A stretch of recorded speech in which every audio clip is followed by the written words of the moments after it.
Okay, so let's dive right in. Have you ever just stopped and wondered why global finance is so, well, complicated? Why some countries seem to be drowning in debt while others have what looks like a bottomless pit of cash? It's a huge, tangled web for sure, but today we're going to pull on a few of the most important threads to really see what's going on underneath it all. Now, we're not just making this up as we go. This whole explainer is grounded in some pretty serious economic theory. We're leaning on the foundational work of Carlos Veg and his open economy macroeconomics, which has been adapted by Alberto Ortiz. So what you're getting here isn't just opinion. It's the core framework that economists actually use to figure this stuff out. And that leads us to the central puzzle, the big question we're really going to try and unpack here. I mean, if money can zip around the globe in a split second, why can't a country just borrow what it needs to grow or to get through a rough patch? It sounds so simple, right? But as you're about to see, the reality is anything but. So to really get a handle on what goes wrong in the real world, it helps to first imagine a perfect one. Let's start by building a sort of ideal economic model. You can think of it as a financial utopia. It's our baseline. Okay, so this financial utopia, it's all built around one big idea: perfect capital mobility. Just picture a world where any country can borrow or save as much as it wants, whenever it wants, and always at the same stable interest rate. In this world, there are no surprises, no risks, and everybody pays back their debts on time. It's a perfectly predictable financial paradise. So what's the big deal? Why would this perfect system even matter? Well, it all comes down to one massive benefit, something called consumption smoothing. It sounds technical, but the idea is super simple. It's about keeping a country's overall spending nice and stable, even when its income is jumping all over the place. You do this in your own life, right? You use savings or maybe a credit card to keep your lifestyle consistent month to month. Well, countries want to do the exact same thing, just on a national scale. And this visual right here, it really drives home why this is so important. That jagged, bumpy line, that's a country basically living paycheck to paycheck. When times are good, spending is high. When times are bad, it crashes. But now, look at that nice smooth curve. Point A, that represents a much better, much more stable life for its citizens. By borrowing when income is low and saving when it's high, the country gets a higher overall level of well-being. That smooth path is the dream. Okay, that was the dream. But, of course, that's not the world we live in, so reality bites. Let's start pulling back the curtain on that ideal model and look at the real-world problems, the imperfections, that make this whole thing so incredibly tricky. So our first big imperfection is basically the total opposite of that perfect world we just talked about. On the left, you've got our ideal of perfect mobility, and on the right, you've got something called financial autarky. That's a fancy term for complete financial isolation. A country in autarky is totally cut off from the rest of the world and has to live on whatever it makes right then and there. And I really want to stress this point. Being cut off like that, it is incredibly costly. It means a country has to face every single economic storm completely on its own. A bad harvest, a dip in global demand, there's no buffer. A drop in income immediately translates to a drop in the quality of life for its people.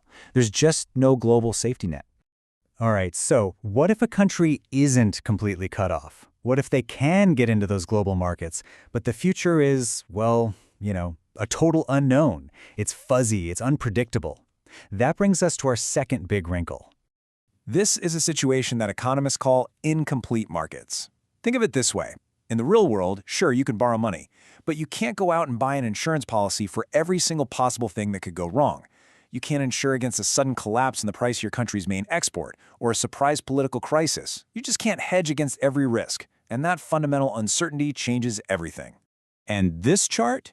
It basically breaks down how different countries, or really the people and governments in them, react to all that uncertainty. You've got the certainty equivalence crowd who kind of just ignore the risks and spend like the future is guaranteed. Then you've got precautionary savings, which is a lot more common. People dislike uncertainty, so they save up for a rainy day.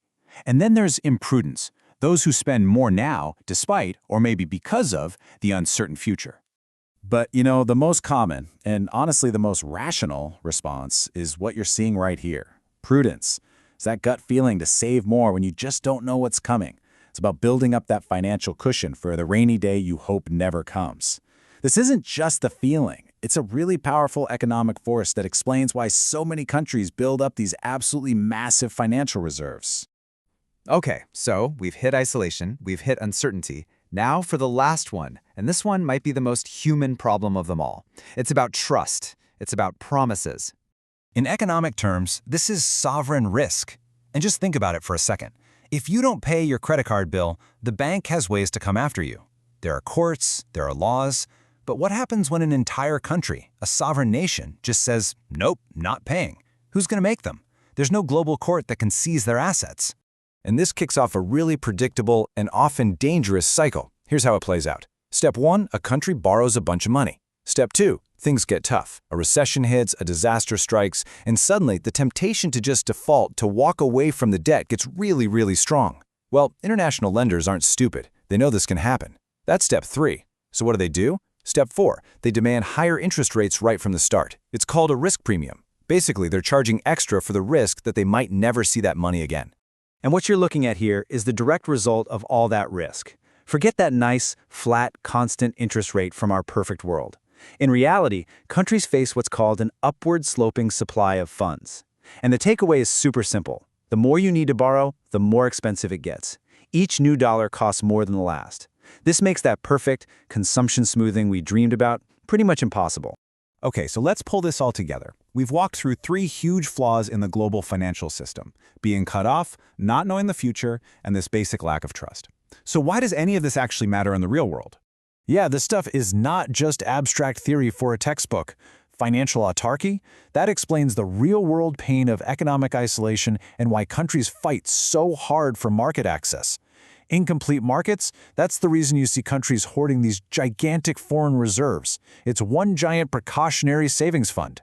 And sovereign risk? That is the engine, the absolute core issue behind pretty much every international debt crisis you read about in the news. You know, when it comes right down to it, you just can't fix a system if you don't get why it's broken in the first place. Recognizing these imperfections, these fundamental ways the real world breaks from that perfect ideal, is the absolute first step for anyone, policymakers, economists, citizens, trying to build a global economy that's just a little bit safer and a little more stable. And that leaves us with one final, absolutely massive question. We know this system is flawed.